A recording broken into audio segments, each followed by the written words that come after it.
sàmm di ñëw ci kër ga ñuy toog man ci këru pay laa juddoo su la neexee jógal taxaw yëkkati sa loxo dóor sag njaboot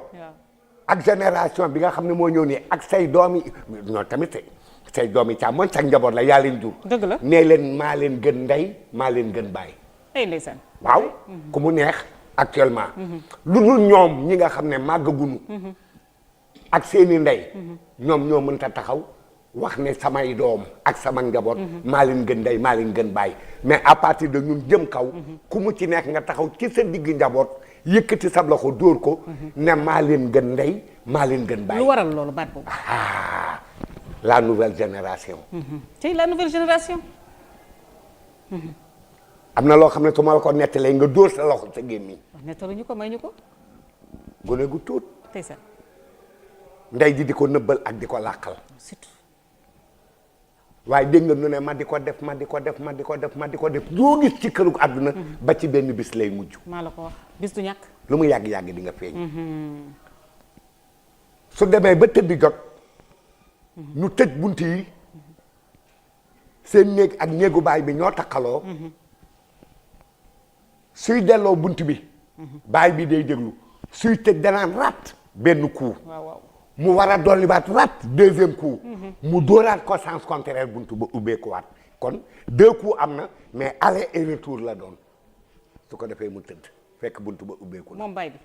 déedéet nday jee def loolu déedéet ngone su jigéen si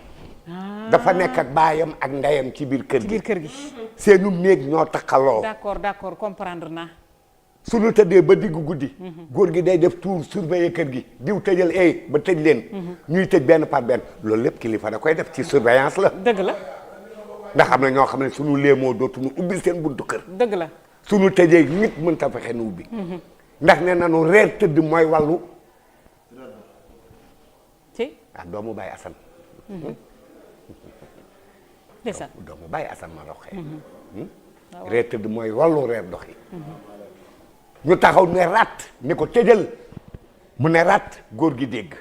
mu war a dolli beneen coup ndax caabi bi ñaari coup la mu delloowaat doom ba beneen sens ba pour mën a génn ci mu téye da tëdd ndeysaan tëdd ba diggu guddi mu jóg ndànk jël mbàjj ma muy sàngoo lem ko ba mu tolloo ak bindub nit mu lem tànkee lem oom ya ak lépp teg ko jël dara ba daal di ko cay sàng ndax góor gi day jóg guddi léeg-léeg di rondo ay xaram dafa yor ay xar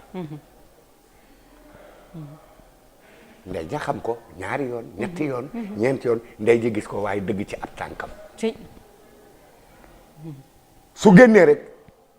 day dem ci booru mbaar ma teg benn tànk bi yéeg daal di ñolonglu ca miir ba su ko defee far wi gàttandu ko mu teg ci ab tànkam mu wàcce mu doxee ba guddi su fajaree su ne allahu akbar mu daw dellu si léegi far wi toñ ko su ko toñee ba mu jóg mu yéeg daal di wàcc cëppeelu ci kër gi delluwaat ci néegam def na ko lu yàgg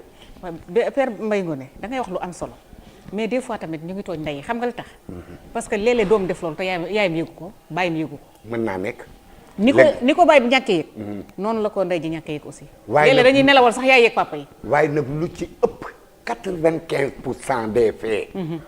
ndey xam na ko ndey xam na ko ndaxte ndey lu war a góorgóorlu la te ndey li tax moo ëpp doole ci lépp moom mooy nee nanu bitig su ko ñaar séqee te su partement amee kenn dong na ñuy duut baaraam kenn du duut baaraam keneen ka nee nan kooku war naa fogoon kooku war naa moytu bu baax waaw war naa fogoon waaw léegi ci yu mel noonu da ngay dégg des fois ñu ni ndeyam liggéeyul waaw xam nga yu mel noonu liggéeyu ndey day feeñ waaw parce que jur sa doom ñu ni agresseur la waaw wala délinquant la wala day addu kalpe waaw